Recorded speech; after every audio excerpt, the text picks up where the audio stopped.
கர்த்தருடைய பரிசுத்த நாமத்துக்கு மகிமையுண்டாவதாக. இயேசு கிறிஸ்து நாமத்தில் அனைவருக்கும் புதிய ஆண்டின் துவக்கத்தில் வாழ்த்துக்கள். கர்த்தரை ஆசீர்வதித்து மேன்மைப்படுவாராக. 1 சாமுவேல் 2ஆம் அதிகாரம் 1-2 வசனங்கள். The book of 1 Samuel chapter 2 verse 1 and 2. அப்பொழுது அன்னாள் ஜெபம் பண்ணி, என் இருதயம் கர்த்தருக்குள் களி கூர்ந்தது, என் கொம்பு கர்த்தருக்குள் உயர்ந்திருக்கிறது, என் பகைஞரின் மேல் என் வாய் திறந்திருக்கிறது. உம்முடைய இரட்சிப்பினால் சந்தோஷப்படுகிறேன். கர்த்தரைப் போல பரிசுத்தமுள்ளவர் யார்? பரிசுத்தமுள்ளவர் இல்லை, உண்மையல்லாமல் வேறொருவர் இல்லை. எங்கள் தேவனைப் போல ஒரு கண்மலையும் இல்லை. ஜெபிப்போம். மகிமையின் பிதாவே, இந்த அற்புதமான காலவேளைக்காக நாங்கள் ஸ்தோத்தரிக்கிறோம். எங்கள் கொம்பு உயர்ந்திருக்கிறதற்காக ஸ்தோத்திரம். இந்த வேளையிலே கர்த்தர் இறங்கி வந்து நம்முடைய வார்த்தைகளை எங்களுக்கு பகிர்ந்தெடுத்து உங்களோட லாபத்தை மகத்துவப்படுத்துவீராக. இந்த வருடத்திற்குரிய முதல் ஞாயிற்றுக்கிழமை நம்முடைய வார்த்தைகளை பெற்றுக்கொள்ளவும் நன்மைகளை அறிந்து கொள்ளவும் எங்களுக்கு கிருபை பாராட்டும். இயேசு கிறிஸ்து நாமத்தில் நீர் மாத்திரம் வெளிப்படுவீராக. முதல் நாமத்தில் எல்லா மகிழ்வுக்கு செலுத்துகிறோம், பணிந்து தொழுகிறோம், காத்திருக்கிறோம். இயேசுவின் நாமத்தில் பிதாவே, ஆமென். Nice to see the presence of the Lord. தேவனுக்கு பயன்படுத்தாவதாக. அனைவருக்கு பேசுவதற்கு நன்றி. 1 சாமுவேல் 2:1-2. அன்னாள் தேவனை நோக்கி ஒரு விண்ணப்பத்தை, அதாவது ஜெபத்தை ஏறெடுக்கிறார். என்ன? என் இருதயம் எனக்குள் களி கூறுகிறது, என் கொம்பு கர்த்தருக்குள் உயர்ந்திருக்கிறது, என் பகைஞரி மேல் என் வாய் திறந்திருக்கிறது. உங்களுடைய இரட்சிப்பினாலே சந்தோஷப்படுகிறேன்.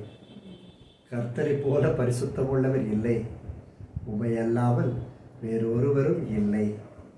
எங்கள் தேவனைப் போல ஒரு கண்மலையும் இல்லை.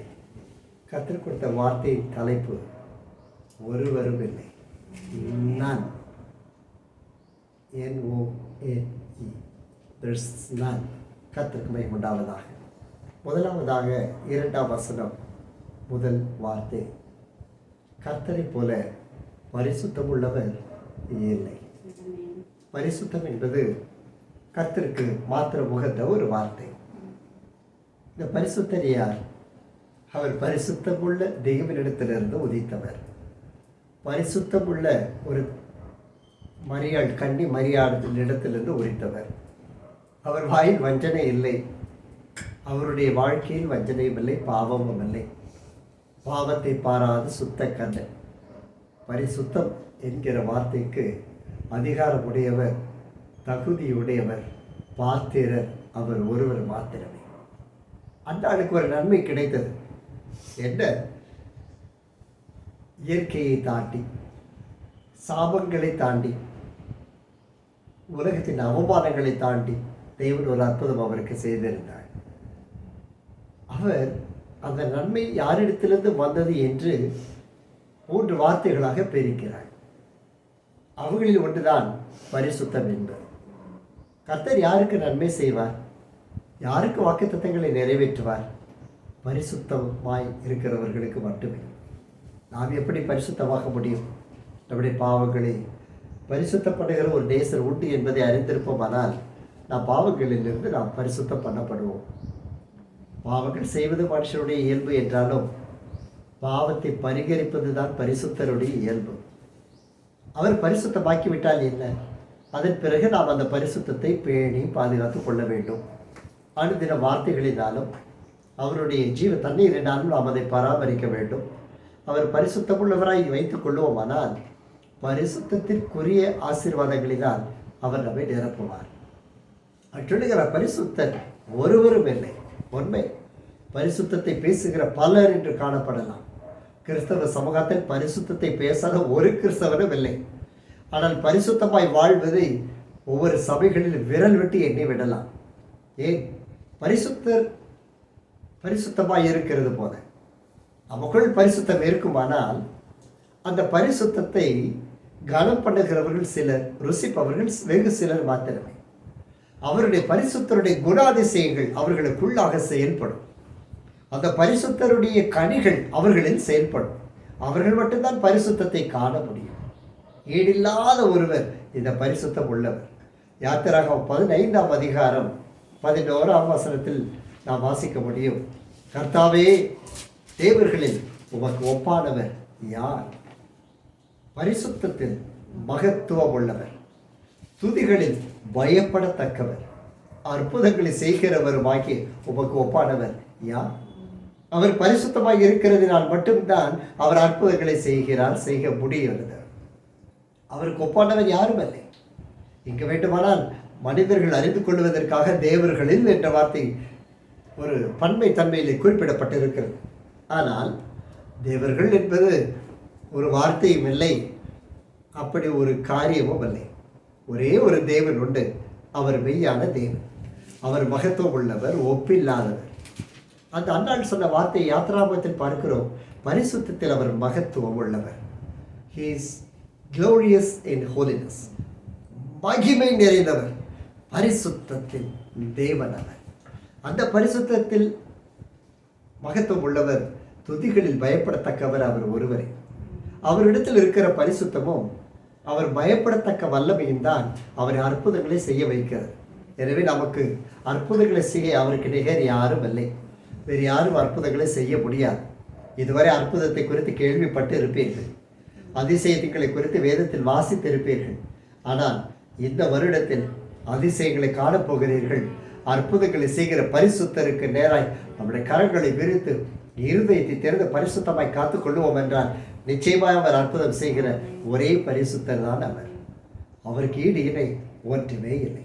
இரண்டாவதாக 1 சாமுவேல் 2ஆம் அதிகாரம் 2ஆம் வசனம் 2ஆம் பகுதி.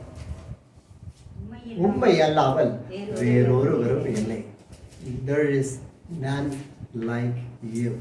ராமன் சொல்லுவோம், உண்மை அல்லாமல் வேறு ஒருவரும் இல்லை. அடைக்கப்பட்ட கர்ப்பத்தை திறக்கிறவர் நம்முடைய தேவன். அண்டாள் பாடுகிற பொழுது இந்த பரிசுத்தத்தை உணர்ந்து அவள் பாடுகிறாள். பரிசுத்தமான ஒரு குழந்தை ஈன்றெடுத்ததினால் அவர் பாடுகிறாள். பயப்படத்தக்கவரை நோக்கி அவள் பாடுகிறாள். அவள் உதடுகளை அசைத்து ஜெபித்த பொழுது அதை பார்த்தவர் தான் அந்த பரிசுத்தர். ஏலி கூட அதை ஏற்றுக்கொள்ள முடியவில்லை. அவன் கூட அவன் குடித்திருக்கிறான், வெறித்திருக்கிறான் என்று நினைத்தான். ஆனால் இல்லை, அந்த பரிசுத்தத்தில் மகத்துவம் உள்ளவர் அருகில் வந்து அவர் சத்தத்தை கேட்டார். அநேகர் ஜெபிப்பதற்கு வெட்கப்படுவது உண்டு. ஒரு சிறிய ஆகாரத்திற்கு ஜெபியுங்கள் என்றால் அவர்கள் தயக்கம் காட்டுவது உண்டு. காரணம் என்ன? என்ன வார்த்தை சொல்லி ஜெபிப்பது? எப்படி ஜெபித்தால் அவர் கேட்பார்?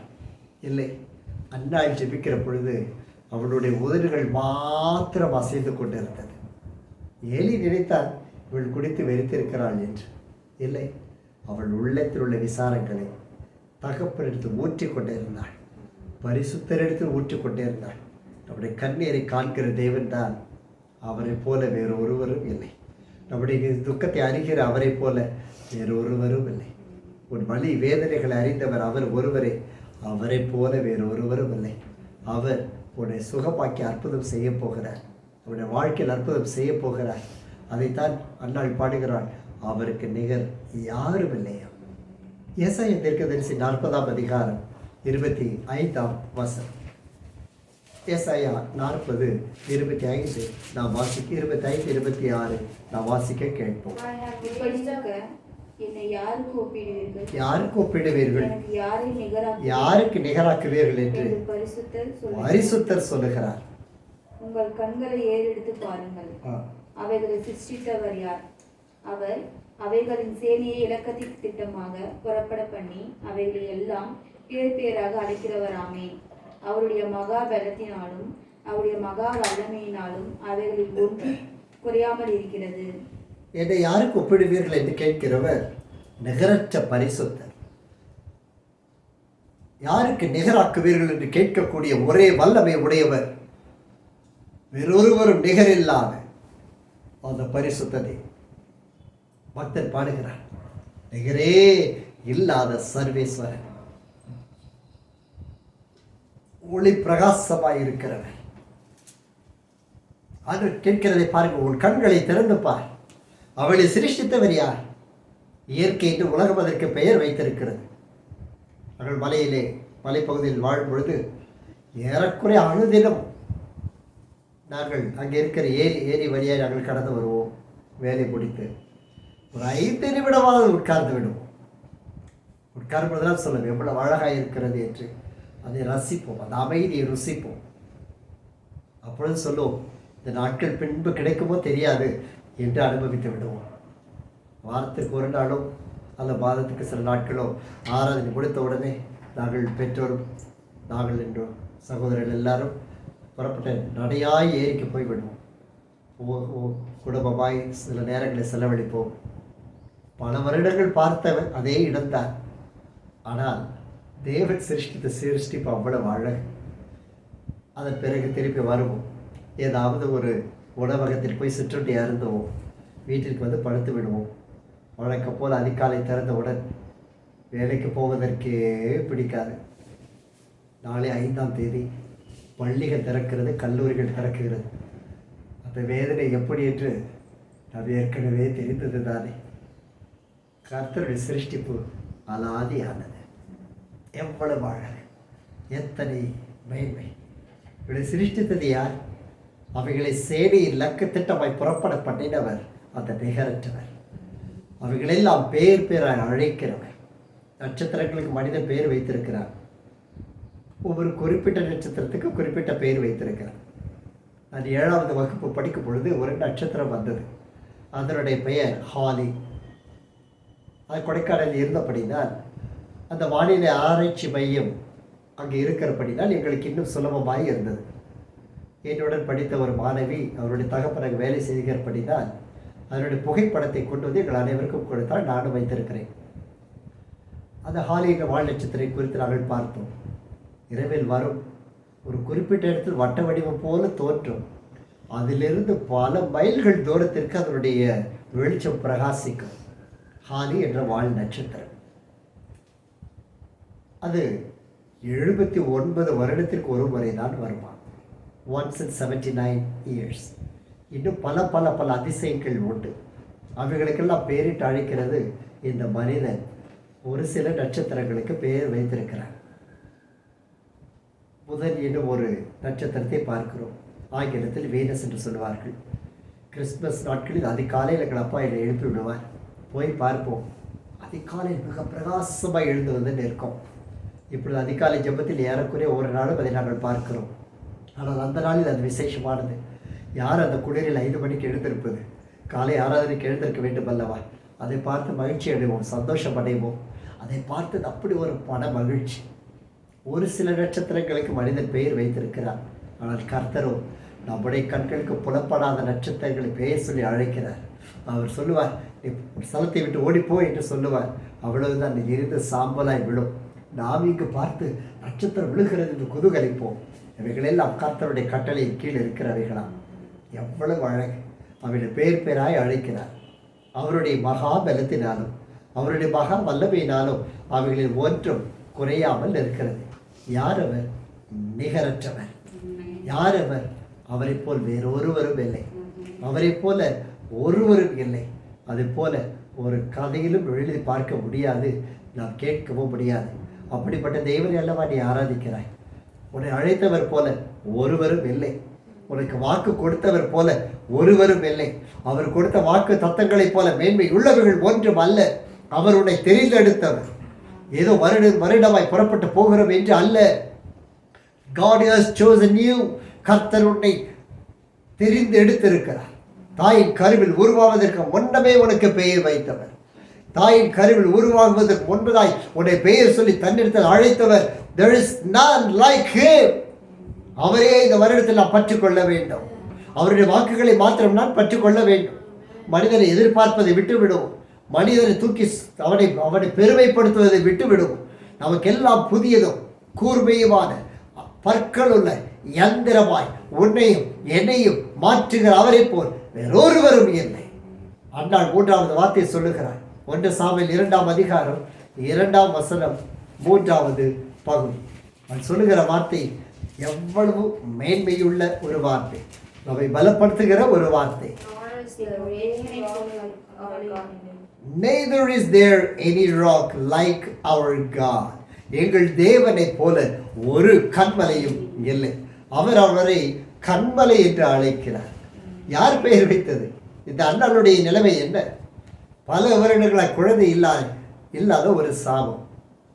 பல வருடங்களாய் லேவி கோத்திரத்தில் வந்தும் லேவியருடைய வேலையை செய்ய முடியாத சாபம் பிடித்தது. தாத்தான் என்னும் மனிதனால் சாபத்தை சுமந்து கொண்ட லேவி கோத்திரத்தின் ஒரு பகுதி. பல ஆண்டுகளாய் தேவனுக்கு ஊழியம் செய்ய முடியாத ஒரு சாபம். பல ஆண்டுகளாய் கர்ப்பத்தில் கனி இல்லாததாய் சாபம்.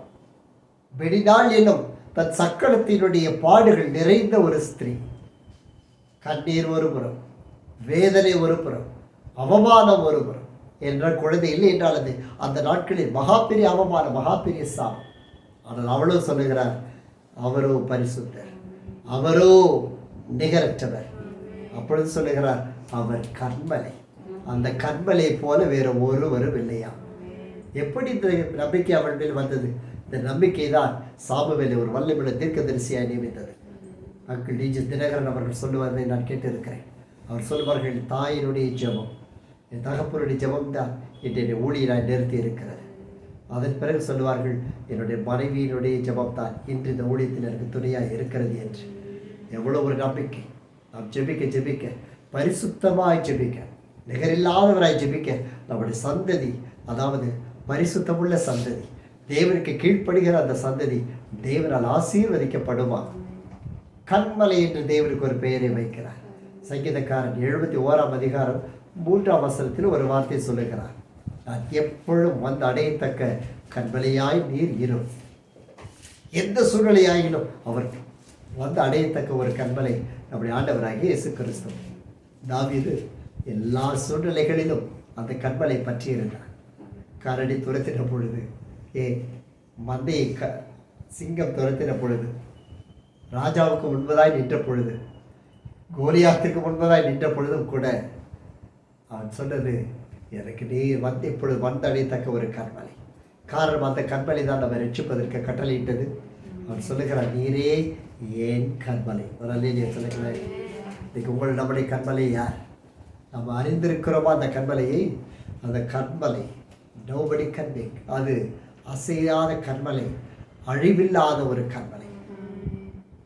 மோசே எழுதுகிறார், உபாகமம் 32ஆம் அதிகாரம் 4ஆம் வசனத்தில் நேரடியான ஒரு வார்த்தை. உபாகமம் 32:3-4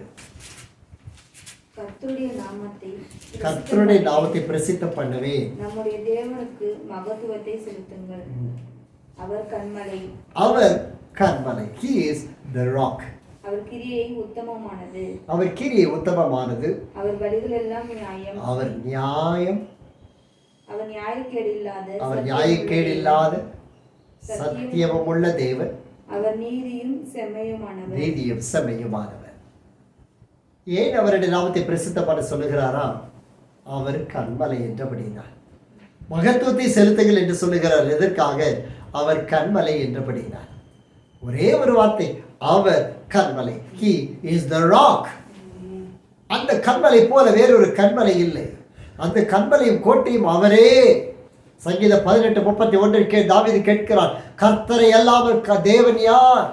நம்முடைய தேவனை அன்றி கன்மலை யார்? யார் மேல் விசுவாசம் வைக்க முடியும்? மனிதர்கள் வாக்கு பண்ணுவார்கள், நான் இதை செய்து விடுவேன், நான் உனக்கு அப்படி செய்து விடுவேன், இதை செய்து விடுவேன் என்று. ஒன்று அவர்கள் இயலாமல் போகும், அல்லது அவர்கள் ஏமாற்றி விடுவார்கள், அல்லது அவர்கள் வாக்கு கொடுத்ததை செய்தது போல் நடந்து காண்பிப்பார்கள். ஆனால் அது தேவனிடத்திலிருந்து வந்ததாக இருக்காது. காரணம், இவன் மனிதன், சொன்னதை செய்து முடிக்கிறவர் நம்முடைய கன்மலையாகிய தேவன். இது யாரை நீங்கள் நம்பி இருக்கிறீர்கள்? இந்த புதிய வருடத்தை யாரை கொண்டு ஆரம்பித்து இருக்கிறீர்கள்? எந்த வார்த்தையை கொண்டு ஆரம்பித்து இருக்கிறீர்கள்? யார் உங்களுக்கு வாக்குத்தத்தம் செய்தது? யார் உங்களுக்கு தம்முடைய கிருபை அருளுவேன் என்று சொல்லி இருக்கிறது? நித்திய கன்மலை அவன். யார் உங்களை சிறகுகளின் கீழ் ஆரோக்கியம் இருக்கிறது என்னிடத்தில் ஓடி வாய்ந்து அழைத்தவர் யார்? நிகரற்ற தேவனாகிய கர்த்தர். தேவரை அன்றி ஒரு கண்மலை இல்லை. அவர் நித்திய கண்மலை. மோசே அவரை பார்க்க வேண்டும் என்று விரும்பின பொழுது, என்னிடத்தில் வா, என்னிடத்தில் ஒரு கண்மலை உண்டு, நீ அங்கே வந்து சேர்த்துக் கொள் என்று சொன்னார். அவருக்கு ஒரு கண்மலை உண்டு. அந்த கண்மலை கிறிஸ்து. அந்த கண்மலை நாம் அணைத்துக் கொள்கிற கிறிஸ்து. நம்முடைய பாரங்களில், பாவங்களில், பாடுகளில் நம்மை அரவணைக்கிறவர் கிறிஸ்து. நம்முடைய தேவைகளை சந்திக்கிறவர் கிறிஸ்து. இந்த புதிய வருடத்தில், கடந்த வருடத்தில் அநேக ஊழியர்களை நான் இழந்தேன். இந்த வருடம் அநேக புதிய ஊழியர்களை கர்த்தர் கொடுத்தார். கர்த்தர் நாம மகிமைப்படுவதால் சந்திக்கிற பொழுதெல்லாம் ஆவில் பிணைந்து ஜெபிக்கிறோம், ஆவில் இணைந்து ஊழியம் செய்கிறோம், ஒரே தரிசனத்தை காண்கிறோம். அவர்கள் எல்லோரும் சொல்லுகிற காரியம் என்ன தெரியுமா? ஐயா, இதற்காக ஜெபித்துக் கொள்ளுங்கள். இது எப்படி நடக்கிறது என்று தெரியாது, அவர் நடத்துகிறார். அவர்களுக்கு ஒன்றுமில்லை, ஒரு காரியமும் இல்லை. சென்ற இடங்களில், பல இடங்களில் நாம் பார்த்த ஒரு காரியம் எனக்கு மனதை அசைத்த ஒரு காரியம். ஒரு குறிப்பிட்ட இடத்தில் சென்று இருக்கிறோம். அழகான ஒரு தேவனுடைய ஆலயத்தை கட்டியிருக்கிறார்கள். அழகான ஒரு ஆலயம், அழகாய் அது அலங்கரிக்கப்பட்டிருக்கிறது. ஊழியத்துக்கு தேவையான சகலமும் அதில் இருக்கிறது. இசைவாத்திய கருவிகள், நாம் இந்த amplifiers, mic system, PA system அனைத்தும் எக்ஸலண்ட். அதற்கு மேலே ஒரு அறை வைத்திருக்கிறார்கள். அந்த அறையில் ஏசி போட்டு அழகாய் ஒரு படுக்கையை அறையை வைத்து, வேத புத்தகம் வைத்து, தேவையான சகல உபகரணங்களையும் அங்கே வைத்திருக்கிறார்கள். அழகான ஒரு படுக்கை போட்டு, யாருக்கு தெரியுமா? தேவதாசர்கள் வந்தால் தங்கி ஊழியம் செய்வதற்காக வரலாம். அவ்வளவு சுத்தமாய் வைத்திருந்தார்கள்.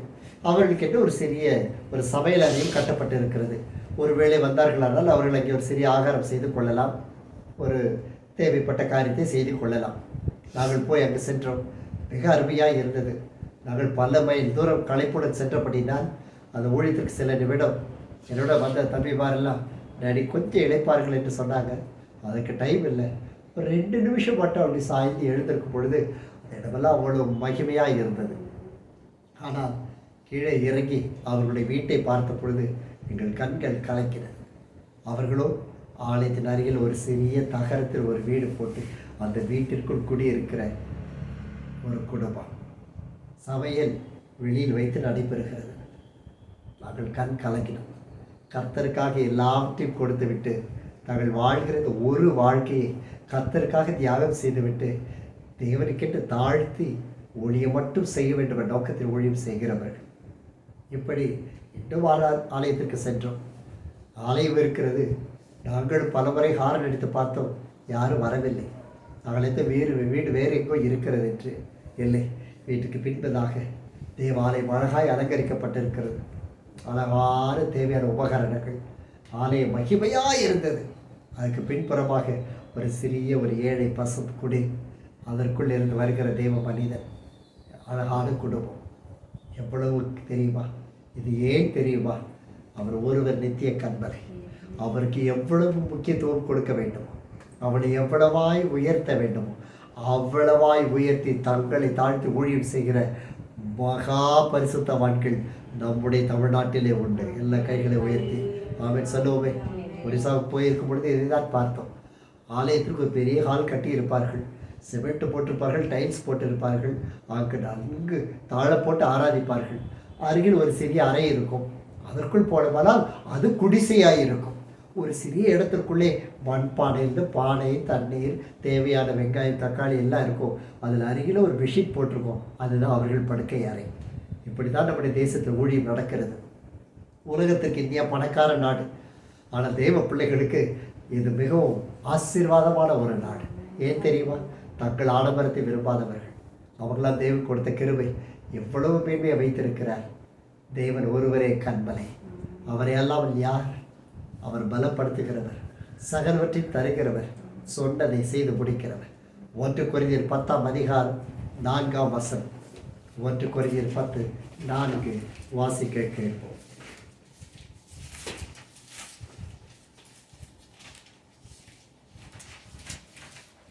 எல்லாரும் ஒரே ஞான பானத்தை குடித்தார்கள். எப்படியெனில் அவர்களோடு கூட சென்ற ஞான கண்மலை தண்ணீரை குடித்தார்கள். அந்த கண்மலை கிறிஸ்துவை. ஒரு அல்லேலூயா சொல்லுவோமே. பாருங்கள், ஒரே ஞான பானம்.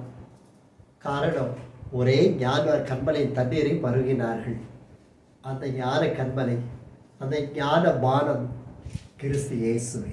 ராமன் சொல்லுவா, அந்த கண்மலையாகிய கிறிஸ்து நமக்காக ஜீவனை கொடுத்தார். ஆனால் உலகம் என்ன செய்கிறது? வசனம் சொல்லுகிறது, அவரிடத்தில் அதிகமான பேர்களுக்கு தேவன் பிரியமாய் இருந்ததில்லை. 1 கொரிந்தியர் 10ஆம் அதிகாரம் 4-5 வசனங்களை நாம் தியானித்துக் கொண்டிருக்கிறோம். அவர்களில் அதிகமான பேர் தேவன் பிரியமாய் இருக்கவில்லை. காரணம் என்ன? அதை கண்மலையாக கிறிஸ்துவை அவர்கள் கனம் பண்ணவில்லை. தங்கள் தேவைக்காய் பயன்படுத்தி கொண்டார்கள். தங்கள் ஆசை இச்சைகளை நிறைவேற்றி கொண்டார்கள். தங்கள் சுயத்தை நிறைவேற்றி கொண்டார்கள். எனவே தேவன் அவர்களுக்கு பிரியமாயிருக்கவில்லை. அவர்கள் பேர் என்னவோ இஸ்ரவேலர்கள் தான். அவர்களுடைய கோத்திரங்களின் பேர் யாக்கோபு தான், சிமியோன் தான், லேவி கோத்திரம் தான். என்றாலும் அதிகமான பேர் தேவன் அவர்கள் பிரியம் வைக்கவில்லை. அவர்கள் வளர்ந்தெடுத்து அழிக்கப்பட்டார்கள். காரணம் என்ன? தங்கள் ஒரே ஞான கண்மலையை அவர்கள் அறிந்து கொள்ளவில்லை. அந்த ஞான கண்மலை பானத்தை அவர்கள் ருசிக்கவும் இல்லை. ஆனால் இந்த பாடல்களை ஏன் பாடுகிறாள்? அவர் பரிசுத்தர், அவரை போல் யாரும் இல்லை, அவரை போல வேறு ஒருவரும் இல்லை. அந்த ஞான கண்மலை அவர் என்று எப்படி பாடுகிறாள்? அதற்கு ஒரு காரணம் உண்டு. அவள் அந்த அவமானத்தை சுழந்த பொழுது அவளுக்கென்று ஒரு குழந்தையை கர்த்தர் கொடுத்தார். அந்த குழந்தையை பெற்ற பொழுது அவர் தன் குழந்தையை முத்தமிட்டு அவள் தேவனை பாடினாள். தன் குழந்தைக்கு அவள் முக்கியத்துவம் கொடுக்கவில்லை, தேவனை மகிமைப்படுத்தினாள். அவள் சொன்னால், ஆண்டவரை நீர் இதை செய்வீரானால் நான் உமக்கு கொடுப்பேன். நாம் பண்ணுகிற பொருத்தனைகள் தேவனுக்கு உகந்ததாக இருக்க வேண்டும். பலர் நாம் ஜெபிப்பது, ஆண்டவரை இந்த குழந்தை பிறக்குமானால் கர்த்தருக்கென்று ஊழியத்துக்கு கொடுக்கிறேன். எனக்கு வாழ்க்கை நன்கு அமைந்து விட்டால் அந்த குழந்தை ஊழியத்துக்கு கொடுக்கிறேன். பிறகு வளர்ந்தோடு இந்த குழந்தை கேட்கிறது. பக்குவமில்லாத குழந்தை, தேவனுடைய கண்மலை அறியாத குழந்தை கேட்கும், யாரை கேட்டு என்னை ஊழியத்துக்கு கொடுத்தீர்கள் என்று. எவ்வளவு பெரிய வேதனை! நீங்கள் பொறுத்தனை செய்வீர்களானால் கிறிஸ்துவுக்குள் ஒப்புக் கொடுங்கள். 1 சாமுவேல் 1ஆம் அதிகாரம் 28ஆம் வசனம் தான் தேவனை துதித்து பாடுகிறதற்கான ஒரு காரண கர்த்தாவாகிய ஒரு வசனம். 1:28. ஆகையால் அவன் கர்த்தருக்கென்று கேட்டபடியினால் அவன் உயிரோடு இருக்கும் சகல நாளும் அவனை கர்த்தருக்கே ஒப்பு கொடுக்கிறேன் என்றாள். அவன் அங்கே கர்த்தரை பணிந்து கொண்டான். அவள் கேட்டது கர்த்தருக்காக. உன் வாழ்க்கையில் என்ன நடக்க வேண்டும் அதை கர்த்தருக்கென்று கேள். மகனே, மகளே, உன் வாழ்க்கையில் எதை கேட்கிறாய் அதை கர்த்தருக்கென்று கேட்டுப்பார். ஏனென்றால் அதை கர்த்தருக்கென்று அவர் கொடுப்பார். அதை கர்த்தருக்கு கொடுத்து விடு. உன் வாழ்க்கை இன்று வேண்டுமானால் நீ ஒரு சாதாரண வீட்டில் பிறந்தவளாய் இருக்கலாம். ஒரு வேளை கர்த்தருடைய கோத்திரத்தை ஊழியத்தை செய்யாத ஒரு லேவி கோத்திரத்தாளாய் இருக்கலாம். அதை லேவி கோத்திரனாய் கூட இருக்கலாம், மன்னிக்கவும், இல்லாமல் இருக்கலாம். தேவனால் தெரிந்து கொள்ளப்படாத ஒரு கோத்திரமாய் இருக்கலாம். என்றாலும் ஒரே ஒரு வார்த்தை கர்த்தர் சொல்லுவாரானால், உன் பொருத்தனை அவருக்கு பிரியமாய் இருக்குமானால் உன் கோத்திரத்தை கர்த்தருடைய கோத்திரமாய் மாற்றுவது அவருக்கு மிக லேசாக இருக்கும். எவ்வளவு பேர் அடியாரிடத்தில் வளர்ந்த பல குடும்பங்கள் உண்டு. அதில் அடியார் சபைகளில் ஊழியர்களாய் பிரதிஷ்டை பண்ணப்பட்ட சிலரும் உண்டு. ஆனால் அப்படிப்பட்டவர்கள் ஊழியத்தில் சோபித்ததை நான் பார்க்கவில்லை. ஆனால் ஒரு சிலர் உண்மையான விசுவாசிகளாய் தேவனுக்குரியவர்களாய் எங்கள் சபையில் இருந்தார்கள். இன்று அவர்களோ பல சபைகளை கட்டி ஊழியர்களாய் மாறி தங்கள் சந்ததி ஊழியம் செய்யும்படிக்கு தேவன் அவர்களை மாற்றி இருக்கிறார். உன்னுடைய பொருத்தனை என்ன? உன்னுடைய பொருத்தனை பரிசுத்தமுள்ள பொருத்தனையாய் இருக்கட்டும், பரிசுத்தருக்கேற்ற பொருத்தனையாய் இருக்கட்டும். உன்னுடைய பொருத்தனைகள் நிகரில்லாத தேவனை நோக்கி இருக்கட்டும். நிகரற்ற காரியங்களை அவர் செய்வார், அந்த தேவனுக்கென்று இருக்கட்டும். மூன்றாவதாக நித்திய கண்மலை சார்ந்து இருக்கிறதாய் இருக்கட்டும். அந்த கண்மலை கிறிஸ்து என்பதை அறிந்து கொள். அவன் சாமுவேல் கர்த்தருக்கென்று கேட்டபடியினால் அவன் உயிரோடு இருக்கும் சகல நாளும் கர்த்தருக்கென்று. ஒரு அல்லேலூயா சொல்லுங்க, அல்லேலூயா சொல்லுங்க. அவன் கர்த்தருக்கென்று கேட்கப்பட்டான், கர்த்தருக்கென்று கொடுக்கப்பட்டான். அதுக்காக சாமுவேல் ஒரு அன்னகனாக தானியேலை போல வாழவில்லை. அவனும் திருமணமானது, அவனுக்கும் குழந்தைகள் இருந்தது, அவனுடைய வாழ்க்கையும் ஆசீர்வதிக்கப்பட்டது. கர்த்தருக்கு ஒப்பு கொடுப்பது என்றால் இதெல்லாம் இருக்கக்கூடாது என்பதில்லை. தேவன் அழைத்திருப்பாரானால் தம்முடைய காரியங்களை செவ்வையாய் செய்து முடிப்பார். உன்னுடைய விண்ணப்பங்கள் கர்த்தரை நோக்கி ஓடி வரட்டும். உன் பொருத்தனைகளை கர்த்தரை நோக்கி ஓடி வரட்டும். அவர் பரிசுத்தம் உள்ளவர். உன் சந்ததியை பரிசுத்தமாய் மாற்ற விரும்புகிறவர். உன்னுடைய வேலைகளை பரிசுத்தமாய் மாற்ற விரும்புகிறவர். உனக்கு வேலை கர்த்தர் கொடுப்பாரானால் அது கர்த்தருக்கு பரிசுத்தமானதாய் இருக்கும். நிகரற்ற ஒரு வேலையாக தான் இருக்கும். தேவனுடைய கண்களை கிறிஸ்து என்பதை காண்பிப்பதற்காக இருக்கும். எங்கு சென்றாலும் இந்த 3 காரியத்தை நீ உறுதிப்படுத்திக் கொள். தேவன் கொடுத்த வேலையை அது பரிசுத்தத்துக்கு என்று ஒப்புக்கொடு. அதை கண்மலையை கிறிஸ்து அது உன்னோடு இருக்கும்படி ஒப்புக்கொடு. ஏனெனில் அநேகர் அந்த கிறிஸ்துவுக்கு அடையாளமாக இல்லாதபடியால் அவர்கள் அழிக்கப்பட்டார்களாம். ஆனால் நீங்களும் நானும் அவரை ஏற்றுக்கொள்ளும்படிக்கு இந்த வருடத்தில் அவரை மகிமைப்படுத்தும்படிக்கு தெரிந்தெடுத்து கொள்ளப்பட்டு இருக்கிறோம். என்ன வேண்டுமானால் உலகம் பேசட்டும், உன்னுடைய விசுவாசத்தை கலை விட்டு விடாது. உன்னுடைய விசுவாசத்தை ஜெயிக்கிறது. உலகத்தில் உங்களுக்கு உபத்திரம் உண்டு, ஆனாலும் உலகத்தை ஜெயித்த அந்த கண்மலை உன்னோடு கூட உண்டு. பயப்படாதே. உன் விசுவாசம் எழுந்து நிற்கும். உன்னுடைய விசுவாசம் இன்று காணப்படாதது போல இருக்கும். ஆனாலும் தேவனுடைய நேரம் வருகிற பொழுது, தேவன் தம்முடைய வார்த்தை நிறைவேற்றுகிற பொழுது, அவர் தன்னுடைய சமயம் வருகிற பொழுது, உன்னுடைய அவமானங்கள் முடிகிற ஒரு நேரம் வருகிற பொழுது, சிலுவையில் மரிக்கிற அந்த நேரம் வந்து முடிகிற பொழுது, இதோ தம்முடைய காரியத்தை அனுப்புவார். உனக்கு முன்பதாய் செங்கடல் பிளக்கும். செங்கடல் வரைக்கும் நீ நடந்து செல்ல வேண்டும். நீ அசதியாய் இருப்பாய். உன் கால் நடக்க முடியாது. சரீரம் சோர்ந்து போகும். உன் கால் அந்த ஓரத்தில் பட்ட உடனே, தண்ணீரில் பட்ட உடனே, ஐயோ யோர்தான் விலகி ஓடும், குவியலாய் நிற்கும், வெற்றாந்தரையில் நடந்து போவாய்.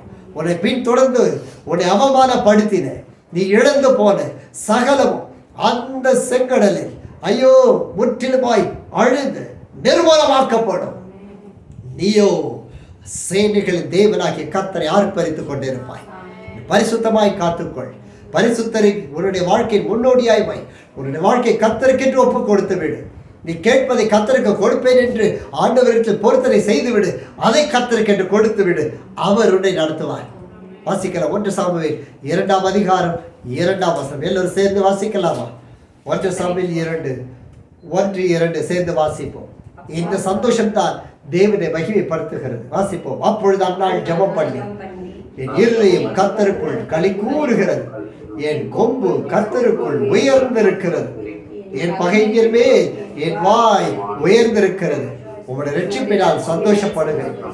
கர்த்தரை போல பரிசுத்தம் உள்ளவர் இல்லை, உம்மை அல்லாமல் ஒருவரும் இல்லை, எங்கள் தேவனை போல் ஒரு கண்மலையும் இல்லை என்று கை உயர்த்தி 2026ஆம் ஆண்டிலே இதை நாங்கள் அறிக்கை எடுக்கிறோம், செயல்படுத்துகிறோம், விசுவாசிக்கிறோம், தேவனை மகிமைப்படுத்துவோம். எங்கள் அன்பின் பரலோக பிதாவே, அற்புதத்தின் நாயகனே, எல்லையில்லாத பரிசுத்தரே, நிகரில்லாத சர்வேஸ்வரனே, எங்கள் கண்மலை போல் நிகரில்லாத கண்மலையே, ஞான கண்மலையே, அற்புதமான இந்த நாளுக்காக நாங்கள் ஸ்தோத்தரிக்கிறோம். இந்த முதல் ஞாயிற்றுக்கிழமை நீர் எங்களுக்கு ஆசீர்வாதமாய் தந்தேன். மீதமுள்ள 51 ஞாயிற்றுக்கிழமை நாங்கள் ஆசீர்வதித்த பரிசுத்தம் பண்ணுகிறோம். அடியாரையும் கேட்டுக்கொண்டிருக்கிற பிள்ளைகளையும் இந்த பங்கு பெறுகிற பிள்ளைகளையும் கர்த்தர் ஆசீர்வதிப்பீராக. நீர் பரிசுத்தம் உள்ளவர் என்பதை நாங்கள் காணும்படி நாங்கள் அறிக்கை இடுகிறோம். எங்கள் கண்மலை நீர் என்று அறிக்கை இடுகிறோம். உம்மை போல் வேறொருவர் இல்லை என்று நாங்கள் விசுவாசித்து பணிந்து கொள்ளுகிறோம். சதா காலம் உயிரோடு இருக்கிறவரை உம்மை பணிந்து சாஷ்டாங்கமாய் தொழுது கொள்ளுகிறோம். அப்பா, இந்த வார்த்தைகளை பார்க்கிற பிள்ளைகள் மேல் கர்த்தர் நிச்சயமாய் ஆசீர்வதிப்பீராக. பிள்ளைகளுடைய பொறுத்தனைகள் கர்த்தருக்கு உகந்ததாய் இருக்கட்டும். பிள்ளைகளுடைய ஆசீர்வாதம் ஒவ்வொருவரும் தேவனை நோக்கி இருக்கட்டும். நாங்கள் பலவான்களுடைய வில்களை முறிக்கிறவர்களாய், ரதங்களை சுட்டெரிக்கிற தேவனுடைய பிள்ளைகளாய் நாங்கள் எங்களை அர்ப்பணிக்கிறோம். முன்பதாய் செல், கோடலானவர்களை செவையாக்கும். உம்மை விசுவாசிக்கிறோம். செவையாய் நடத்தும், ஆசீர்வதியும். தொடர்ந்து இந்த வாரம் முழுவதிலும், இந்த வருடம் முழுவதிலும் போக்கிலும் வரத்திலும் எங்கள் ஜபங்களிலும் ஆவிக்குரிய வாழ்க்கையிலும் கத்த சம்பூர்ணமானது செய்வீராக. இந்த ஞாயிற்றுக்கிழமை எங்களில் அபிஷேகம் பெறாதவர் ஒரு சிலர் தவிர மற்ற எல்லாரும் அபிஷேகம் பெற்றதுக்காக நாங்கள் ஸ்தோத்தரிக்கிறோம். அபிஷேகத்தை திளைத்திருக்கும் தேவனை மகிமைப்பட்டும் கிருபைத்தார். ஒவ்வொரு ஸ்தலத்தும் தெய்வ மகிமை கிருபை ஆளுகை செய்வதாக. அந்நாளை போல நாங்கள் அனைவரும் களி கூர்ந்து மகிழும்படி இவைகளை நாங்கள் உரித்தாக்கி கொள்கிறோம். இவைகளை நாங்கள் விசுவாசிக்கிறோம். வழி நடத்தும் சகல சாத்தானுடைய கிரியைகளையும், எதிரான கிரியைகளையும், பிசாசுகளையும், ஏவல் பிலிசுடைய கட்டுகளையும், மைகளின் ஆவிகளையும், துரோகத்தின் ஆவிகளையும், சகல அசுத்தத்தின் ஆவிகளையும், ஏவல்களை, பிலிசுடைய கட்டுகளை, மாய மந்திரங்களை, கயிற்றின் ஆவிகளை, மையின் ஆவிகளை, வெற்றிலையின் ஆவிகளை, சாபத்தின் ஆவிகளை, விக்கிரகத்தின் ஆவிகளை இயேசு கிறிஸ்துவின் நாமத்தில் ஒருமனப்பட்டு எரித்து சாம்பலாக்கி இயேசுவின் ரத்தத்தினால் ஜெயம் எடுக்கிறோம். அப்பா, எங்கள் ஒன்பதை செவியாய் மாற்றும், சாட்சியாய் மாற்றும். ஆராதனை பொறுப்படுத்திக் கொண்டும் ஜீவபலிய சுகந்த வாசனையை அர்ப்பணிக்கிறோம். இயேசு கிறிஸ்துவின் மகிமுள்ள நாமத்தில் ஜெபிக்கிறோம் எங்கள் அன்பின் பரலோக பிதாவே. ஆமென். நம்முடைய கர்த்தராகிய இயேசு கிறிஸ்துவின் கிருபை, பிதாவாகிய தேவனுடைய அன்பும் பரிசுத்த ஆவியானவருடைய அந்நியோன்ய ஐக்கியமும் ஆசீர்வாதமும் சமாதானமும் சுகமும் வழிநடத்துதலும் நம் அனைவரோடும் நம்ம விட்டு பிறந்திருக்க எல்லா தேவ பிள்ளைகளோடும் என்றும் என்றும் சதா காலம் தங்கி இருப்பதாக. ஆமே ஆமே. சேர்ந்து சொல்லும் தேவரே ஆசீர்வதியும் எல்லைகளை பெரிதாக உதக்கரம் என்னோடு கூட இருந்து எல்லாத்தையும் இருக்கும் விலைக்கு காத்தர் என் ஆத்மாவை கத்தரை ஸ்தோத்திரி உள்ளவே அவருடைய பரிசுத்த நாமத்தை ஸ்தோத்திரி என் ஆத்மாவை கத்தரை ஸ்தோத்திரி அவர் செய்த சகல உபகாரங்களை மறவாதே என் ஜீவனுள்ள நாளெல்லாம் நன்மையும் கிருபையும் என்னை தொடரும் என்பதே. ஆமென் ஆமென். ஹல்லேலூயா ஹல்லேலூயா. கர்த்தரே தேவன். God bless you all. Praise the Lord.